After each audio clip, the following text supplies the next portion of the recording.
तो दोस्तों स्वागत है आपका एक बार फिर से मेरे यूट्यूब चैनल पर। अगर आपको ऐसा लगता है कि एक सुप्रीम पावर यूनिवर्स भगवान और जो सबसे बड़ी पावर दुनिया की सबसे बड़ी पावर जो मुझे ऑब्जर्व कर रही है, मुझे देख रही है, वो मुझे लाइफ में सभी चीज़ें अचीव करने में मदद करेगी, तो मैं आपको बता सकता हूँ आप लाइफ में कुछ भी मैनिफेस्ट कर सकते हैं। ये जो भरोसा होता है, ये भरोसा हमें लाइफ में सब कुछ अचीव करने में बहुत ज़्यादा मदद कर सकता है। मैंने भी अपनी लाइफ में बहुत ज़्यादा स्ट्रगल देखे, बहुत ज़्यादा मेहनत की, बहुत ज़्यादा एक्शन लिए, बहुत ज़्यादा चीज़ों को लेकर मैं टेंस्ड भी रहा, परेशान रहा। लेकिन जब मुझे इस चीज़ के बारे में पता चला, इन स्टेप्स के बारे में पता चला, तो मुझे ये बात पता चली कि ये धीरे धीरे धीरे मैं अपनी बिलीफ को, मैं यूनिवर्स पर भरोसे को, लॉ ऑफ एट्रैक्शन को अपनी लाइफ में 100% कैसे इम्प्लीमेंट कर सकता हूँ। क्योंकि कहीं ना कहीं मैं बहुत जगह देखता हूँ कि जब लॉ ऑफ एट्रैक्शन के बारे में बात हो रही है तो कुछ चीज़ें बहुत ज़्यादा अवॉइड कर दी जाती है, जैसे कि एक्शन लेना, मेहनत करना, वो सब कुछ अवॉइड कर दिया जाता है या फिर उसके बारे में कम बात की जाती है। लेकिन यहाँ पर एक ऐसा 5 स्टेप्स प्रोसेस फॉर्म किया गया है जिसके ज़रिए आप लाइफ में कुछ भी अचीव कर सकते हैं, और ये 100% श्योर शॉर्ट सक्सेस का फार्मूला है, और आप 100% लॉ ऑफ एट्रैक्शन में इसको इम्प्लीमेंट कर सकते हैं। बहुत सारे लोग ऐसे हैं जो लॉ ऑफ एट्रैक्शन को अडॉप्ट करने की कोशिश कर रहे हैं, अपनी लाइफ में इम्प्लीमेंट करने की कोशिश कर रहे हैं, लेकिन जो है लॉ ऑफ एट्रैक्शन में उनको सक्सेस मिल नहीं रही है। तो मैं आपको बताने जा रहा हूँ कि आपके लिए सॉल्यूशन आ चुका है, जिसमें अगर आप ये 5 स्टेप्स फॉलो करते हैं तो आपको लॉ ऑफ अट्रैक्शन के जरिए कुछ भी मैनिफेस्ट करने में डिफ़िकल्टी नहीं आएगी। चाहे वो लाइफ पार्टनर को अट्रैक्ट करना हो, पैसा अट्रैक्ट करना हो, जॉब अट्रैक्ट करनी हो, एग्ज़ाम के बारे में हो, चाहे वो हेल्थ के बारे में हो, चाहे वो किसी भी चीज़ के बारे में हो। फार्मूला सिर्फ यही है। इन 5 स्टेप को आपने अगर फॉलो कर लिया तो मैं आपको बोल सकता हूँ कि आपको लाइफ में कुछ भी मैनिफेस्ट आप कर सकते हैं। इनको समझने के लिए इस वीडियो को बहुत ही ध्यान से देखना, और अगर आपको हमारी वीडियो पसंद आती है तो इस वीडियो को पहले लाइक कर दो, चैनल को सब्सक्राइब करना मत भूलना। जब आप चैनल को सब्सक्राइब करते हो तो उससे बहुत ज़्यादा मुझको सपोर्ट मिलता है। तो दोस्तों इधर सबसे पहला स्टेप है डिज़ायर, यानी कि आस्किंग, यानी कि मांगना। अगर मैं इस बारे में क्लियर नहीं हूँ कि मुझे क्या चाहिए तो यूनिवर्स मुझे देगा क्या। बहुतसारे लोग इस बारे में बहुत ज़्यादा कंफ्यूज होते हैं कि मुझे एग्जैक्टली क्या चाहिए, यानी कि उनकी डेफिनेशन बहुत ही ज़्यादा क्लियर नहीं होती। बहुत सारे लोग बोलते हैं मुझे लाइफ में सक्सेसफुल होना है। अब लाइफ में सक्सेसफुल की जो डेफिनेशन है वो हर इंसान के लिए अलग अलग होती है। लाइफ में सक्सेस की डेफिनेशन मेरे लिए अलग हो सकती है, आपके लिए अलग हो सकती है। लाइफ में जो एक रिक्शा चला रहा है, एक जो बंदा रोड पर रिक्शा चला रहा है, उसकी सक्सेस की डेफिनेशन थोड़ी अलग हो सकती है। मार्क जकरबर्ग की, बिल गेट्स की सक्सेस की डेफिनेशन अलग हो सकती है। तो आपकी डेफिनेशन क्या है? तो आपको ये आइडेंटिफाई करना चाहिए कि क्लियरिटी होनी चाहिए कि एग्जैक्टली मुझे सक्सेस का मतलब, मेरे लिए सक्सेस मतलब क्या है। यानी कि हो सकता है कि आपके लिए सक्सेस का मतलब हो बहुत सारे पैसे कमाना, आपके लिए सक्सेस का मतलब हो सकता है कि मुझे एक बड़ा घर खरीदना है, इतने का आएगा, उतने का आएगा। अगर आपका जो है एक सपना है कि एक बड़ी गाड़ी मेरे पास होनी चाहिए, तो आपके लिए सक्सेस की डेफिनेशन क्या है? तो वो डिज़ायर जो होता है ना, वो मांगना, उसमें पूरी क्लैरिटी बहुत ही ज़्यादा ज़रूरी है। जैसे कि अगर आपको एक गाड़ी चाहिए तो आपको पता होना चाहिए कि कौन सी गाड़ी चाहिए, कौन से कलर की होना चाहिए, कौन सा ब्रांड होना चाहिए, उसकी थोड़ी वो डिटेल पता होना चाहिए, वो कितने सीसी की आती है, वो कितने की आती है, उसका प्राइस क्या है, ये सारी क्लैरिटी आपको होनी चाहिए। तो सबसे पहले ना आपको ये जो है इस पर जो है वक्त देने की बहुत ही ज़रूरत है कि मुझे लाइफ में चाहिए क्या। और अगर आपको क्लियर है कि मुझे लाइफ में चाहिए क्या, तो आप अपना जो मैनिफेस्टेशन है, अपनी जो प्रोसेस है लॉ ऑफ एट्रैक्शन की, उसको शुरू कर सकते हैं। और पहला स्टेप है उसको मांगना विद ए क्लैरिटी, डिज़ायर करना, आस्क करना। तो ये क्लैरिटी जैसे ही आपको मिलती है आप अपनी चीज़ों को शुरुआत कर देते हैं। ये पहला स्टेप है। अब दूसरा स्टेप जो है वो है इमोशंस का। अब क्या हो रहा है, बहुत सारी टेक्निक हैं जो है, जैसे कि मैं बहुत सारी टेक्निक के बारे में बात करता हूँ। मान लो एफर्मेशन टेक्निक है, मान लो विजुअलाइजेशन टेक्निक है, मान लो वाटर टेक्निक है, मान लो विजन बोर्ड है। बहुत सारी टेक्निक्स हैं जो कि दुनिया भर की टेक्निक है। मैंने कुछ टेक्निक के बारे में बहुत सारी डिटेल में बात की है, उसकी वीडियो भी आप देख सकते हैं मेरी चैनल पर जाके। तो इधर आप कोई भी टेक्निक यूज़ कर सकते हैं, लेकिन जब वो टेक्निक आप कर रहे हैं तो आपके इमोशन कैसे हैं, ये सेकंड स्टेप है। आपकी फीलिंग कैसी है, आपकी जो इमोशंस हैं और आपकी जो फीलिंग है, उनका जो है बहुत ज़्यादा इम्पोर्टेंट रोल है। बहुत सारे लोग, जो मैं बोलूँगा 99% लोग, जिनके लिए जो फीलिंग है, जिनके लिए जो है लॉ ऑफ अट्रैक्शन काम नहीं करता, ये सेकंड स्टेप जो है वो मिस करते हैं। क्योंकि जब वो एफर्मेशन लिख रहे हैं, विजुअलाइजेशन कर रहे हैं, कोई भी टेक्निक कर रहे हैं, उनके अंदर इमोशंस ही नहीं हैं, वो महसूस ही नहीं करते। इमोशंस कैसे होना चाहिए? इमोशंस वैसे होना चाहिए जैसे वो चीज़ ऑलरेडी आपको मिल चुकी है।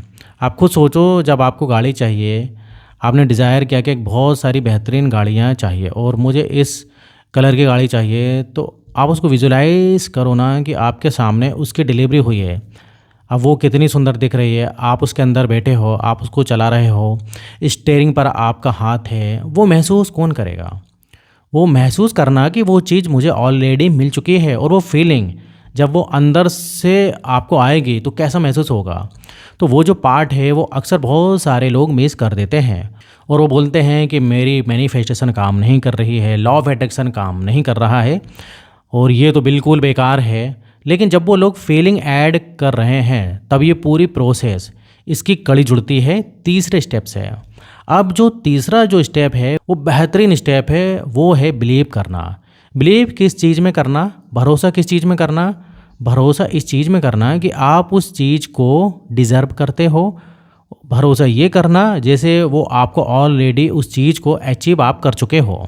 ये सारे बिलीफ बहुत ही ज़्यादा इम्पॉर्टेंट हैं। जब तक आपको ये भरोसा नहीं होगा कि मैं उसको डिज़र्व करता हूँ, मैं उसको अचीव भी कर पाऊँगा या नहीं कर पाऊँगा, तो कन्फ्यूज़ अगर रहेगा तो आप कभी भी नहीं कर पाओगे। फॉर एग्ज़ाम्पल, आपको एक इंसान से बहुत ही ज़्यादा प्यार है, अब जो है आप उसको लाइफ में अटैच करना चाहते हो। अब आपको अंदर ही अंदर क्या महसूस हो रहा है, यार वो तो बहुत ही अच्छा है, वो तो बहुत ही पढ़ा लिखा है, यार वो मेरे पास कैसे आएगा, उसको लाइफ में, अपनी लाइफ में जो है कैसे अटैच कर पाऊँगा, वो तो उसको डिज़र्व ही नहीं करता, तो जो है मैं उसके लायक ही नहीं हूँ। तो अब वो आपको कैसे मिलेगा? मैं तो उसको डिज़र्व करता हूँ कि नहीं करता, मैं तो उसके लायक भी जो है नहीं हूँ। तो अब आपको कैसे मिलेगा? अब देखिए, एक और एग्जांपल, आपको एक सैलरी चाहिए ऑफिस में या फिर इंक्रीमेंट चाहिए। आपने कहा कि यार, आप अपने आप को बार बार मैसेज दे रहे हैं कि यार पता नहीं मुझे जो है सैलरी मिल भी पाएगी या नहीं, मैं तो उतनी मेहनत भी नहीं कर रहा हूँ, मैं तो उतना काम भी नहीं कर रहा हूँ जितने बाकी लोग करते हैं। तो अंदर ही अंदर जो भरोसा है ना, अगर वो वीक है तो मैनिफेस्टेशन का जो प्रोसेस है वो नहीं होगा। तो इधर जो है फीलिंग्स बहुत ही ज़रूरी है, क्योंकि जो अंदर से आ रही हैं फीलिंग्स, वो बिलीफ की जो प्रोसेस है उसको कंप्लीट कर रही है। अगर भरोसा आपको है, आपको अंदर से भरोसा है कि नहीं, मैं ये डिज़र्व करता ही करता हूँ, मैं इसको अचीव करके ही रहूँगा, तो आपको उस चीज़ को अचीव करने से कोई भी नहीं रोक सकता। ठीक है, तो ये बिलीफ वाले प्रोसेस को ध्यान दें। चौथा पार्ट क्या है? बहुत लोग इसको भी मिस कर रहे हैं, बहुत लोग मिस कर रहे हैं इसको। चौथा पार्ट ये है कि जो एक मिथ भी है लॉ ऑफ अट्रैक्शन से रिलेटेड, कि यार मैं सिर्फ सोचूं तो क्या हो जाएगा, क्या मैं अचीव कर लूँगा, क्या सिर्फ मेरे सोचने से ये कैसे हो सकता है। बहुत सारे लोग भी ये बात जो है सोचते हैं, या फिर मुझसे भी बोलते हैं कमेंट में कि यार सब कुछ ये बेकार की बातें हैं, आप जब तक एक्शन नहीं लोगे तो कैसे ये चलेगा। तो ये सिर्फ सोचने से कैसे हो सकता है? खाना आपके सामने पड़ा हुआ है, क्या सिर्फ सोचने से आप उस खाने को खा सकते हैं? आप उस खाने को अटैच कर सकते हो कि खाना किसी ने बनाया और आपको जो है सामने दे दिया। आप खाने का ऑर्डर कर सकते हो, लेकिन खाना तो आपको ही खाना है ना, उसके लिए एफर्ट तो आपको ही करना पड़ेगा। तो ध्यान रखना, जब भी आप अट्रैक्शन की जर्नी में जाते हैं तो आपको बहुत सारे तरीके अटैच करते हो, बहुत सारी जो है चीज़ें अटैच करते हो, जिसके थ्रू आप ये सारी चीज़ें अपने पास करीब लेकर आ सकते हो। यानी कि आपने किया, आपने डिज़ायर भी कर लिया, आपने मांग भी लिया, आपके अंदर फीलिंग भी आई, इमोशन भी आए, आपको भरोसा भी आया। अब क्या हो रहा है ना, यूनिवर्स आपको पूरा रास्ता दिखाता है, आपको एक रास्ता दिखाएगा जिस पर आपको चलना पड़ेगा। फॉर एग्ज़ाम्पल, आपने कहा यार मुझे ना हेल्दी होना है, मुझे फिट होना है, तो अचानक से आपको दिखाई देगा आप अमेज़न पर स्क्रॉल कर रहे हो और आपको अचानक से एक बहुत ही सुंदर रनिंग शूज़ दिखाई देगा और आपको ये सिग्नल समझ में आएगा कि यार ये तो रनिंग शूज़ हैं, यार ये तो मुझको ज़रूरत भी पड़ेगी और मैं तो फिट होने के बारे में सोच रहा हूँ, जॉगिंग करने के बारे में सोच रहा हूँ, मैं वॉक करने के बारे में सोच रहा हूँ। अब ये एक्शन कौन लेगा? अब मैं ये नहीं बोल रहा हूँ कि इधर आपको जूता ही खरीदना है, हो सकता है आपके पास शूज़ ऑलरेडी हों, लेकिन वो रिमाइंडर यूनिवर्स दे रहा है कि भाई जूतों को निकालो एंड वॉक पे जाना शुरू करो, जॉगिंग करना शुरू करो। क्योंकि आप ये मांग रहे हो तो यूनिवर्स ऐसे अलग अलग तरीके से आपको सिग्नल देता है, सिग्नल भेजता है। आपको जॉब ढूंढनी है, आपका दोस्त अचानक से कोई कॉल करता है और बोलता है यार मेरी कंपनी में अभी जॉब की ओपनिंग हुई है, तू चाहे तो अगर सीवी मुझे दे सकता है, सीवी फॉरवर्ड कर सकता है। अब सीवी फॉरवर्ड कौन करेगा, उस इंटरव्यू की तैयारी कौन करेगा, वो आप ही करोगे। लेकिन यूनिवर्स ने आपको वो मैसेज पहुंचा दिया है कि यार मुझे एक रिक्वायरमेंट है। तो ये जो रास्ता है, जो एक्शन, जो जिस रास्ते पर आपको लेना है, यूनिवर्स आपको ये खुद दिखाता है। आपको इसके बारे में वैसे ज़्यादा चिंता करने की ज़रूरत नहीं है। यूनिवर्स आपको रास्ता दिखाता है, आपको उस रास्ते पर चलना बहुत ज़रूरी है। अगर आप ये सोच रहे हैं कि मैं बैठा रहूँगा, मैं सिर्फ सोचता रहूँगा, चीज़ अपने आप हो जाएंगी, प्रकट हो जाएंगे, जादू हो जाएगी, तो देखिए प्रकट नहीं हो जाएंगे, प्रकट आपको करनी पड़ती हैं। तो प्रकट नहीं होगा, प्रकट आपको करना ही पड़ेगा और लाइफ में आप चीज़ों को आसानी से मैनिफेस्ट कर पाओगे, आप एक्शन लेना शुरू कर दोगे। ये हमारा चौथा स्टेप। अब पाँचवा स्टेप क्या है? पाँचवें स्टेप में आप उस चीज़ को रिसीव करते हो। तो रिसीव करने का जो प्रोसेस है, पहले तो वापस से वो भरोसा होना कि आप उसे रिसीव करने पे डिज़र्व करते हो, कि आप उस चीज़ के लायक हो, ये डिज़र्व करते हो। दूसरी चीज़, आप ऑलरेडी अपनी लाइफ में कितनी सारी चीज़ों के लिए थैंकफुल हो रहे हो।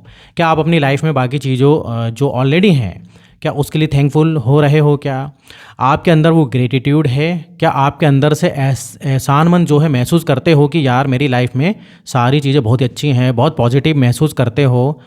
तो जो अपनी एग्जिस्टिंग लाइफ के लिए है, बहुत पॉजिटिव महसूस करते हो, जो अपनी एग्जिस्टिंग लाइफ है उसके लिए। एक बात को ध्यान में रखना, जब तक आप जो ऑलरेडी आपके पास है, अगर आप उससे प्यार नहीं करते हैं तो आपको ना कुछ भी और एबंडेंस में मिलना थोड़ा सा मुश्किल हो सकता है। और मैं ये नहीं कह रहा हूँ कि आपके पास पैसे नहीं हैं तो आप उससे प्यार करो। मैं इधर बोल रहा हूँ, अगर आपका बहुत ही बुरा सिनारियो या बहुत ही जो है बुरा समय चल रहा है, लेकिन आपको जो है कम से कम खाना तो मिल रहा है, तो कम से कम उस खाने के लिए आप जो है थैंकफुल रह सकते हो जो आपके पास चीज़ें हैं। क्योंकि इधर जो है आपका इतना बुरा समय चल रहा है, लेकिन उसके बाद भी मुझे समय पर खाना मिल जाता है, तो आप एटलीस्ट कुछ चीज़ों के लिए तो थैंकफुल हो सकते हो। तो आप जो है उन चीज़ों के लिए कितने थैंकफुल हैं? अगर आपके पास वो अपॉर्चुनिटीज़ आई है, वो रास्ता आया है, तो क्या आप उसके लिए थैंकफुल हैं? आपके पास जो रिसोर्सेस हैं, तो क्या आप उसके लिए थैंकफुल हैं? आपके आसपास जो लोग हैं, क्या आपके उसके लिए थैंकफुल हैं? आप रिसीविंग मोड में तभी आ सकते हो जब आप उस थैंकफुलनेस के मोड में होते हो, ग्रेटिट्यूड के मोड में होते हो, ताकि उससे ये समझ में आ सके जब आप उस चीज़ को रिसीव करेंगे तो आपको वापस से कैसा महसूस होगा, आप उस चीज़ को कैसे ट्रीट करेंगे, कितनी रिस्पेक्ट से ट्रीट करेंगे। क्योंकि ये बहुत इंपॉर्टेंट है। जिस मैनिफेस्टेशन की जर्नी को आप इतने दिल से शिद्दत से लगे हो, अफर्मेशन राइटिंग कर रहे हो, विजुलाइजेशन कर रहे हो, लेकिन आप उसको ट्रीट करोगे कैसे, जब उसको अचीव कर लोगे तो उसके बाद उसको कैसे ट्रीट करने वाले हो, ये बहुत इंपॉर्टेंट है। आप जो है एक लाइफ पार्टनर को अटेंड करना चाहते हो, लेकिन उस लाइफ पार्टनर को उसकी कदर करोगे, वैल्यू करोगे। एक जॉब पाना चाहते हो, क्या आप उस वैल्यू के जो जॉब है उसकी सैलरी के साथ अपने एफर्ट को जस्टिफाई करने के लिए तैयार हो? तो जब आप ये सारे इक्वेशन बना लेते हो तो आप एक्चुअली में उसको रिसीव करते हो।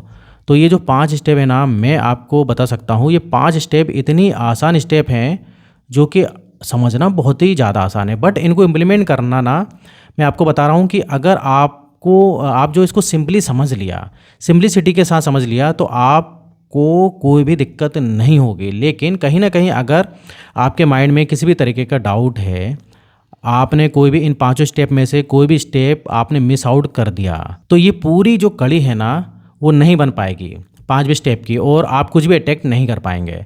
तो इसलिए हमेशा बोला जाता है कि लॉ ऑफ अट्रैक्शन बहुत सारे लोगों के लिए काम क्यों नहीं कर पाता, क्योंकि ये बहुत ही आसान है। सिंपल चीज़ों को या सिंपल चीज़ों को फॉलो करो, पहले मांगो, फिर उसमें अपनी फीलिंग्स इमोशंस होना बहुत ज़रूरी है, फिर बिलीव करो, फिर उस पर एक्शंस लो, फिर उसको रिसीव कर लो।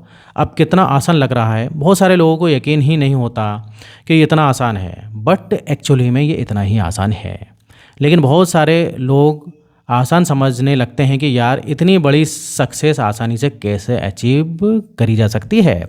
ध्यान रखना, आसान ये प्रोसेस नहीं है, आसान है आपकी हॉनेस्टी, आपकी पॉजिटिविटी, आपका नेगेटिविटी से दूर रहना, तभी आप चीज़ों को मैनिफेस्ट कर पाएंगे ना। तो इन 5 स्टेप को माइंड में रखें और आप कोई भी चीज़ मैनिफेस्ट करने की कोशिश करें। I am sure about it, आप इसको आसानी से मैनिफेस्ट कर पाओगे।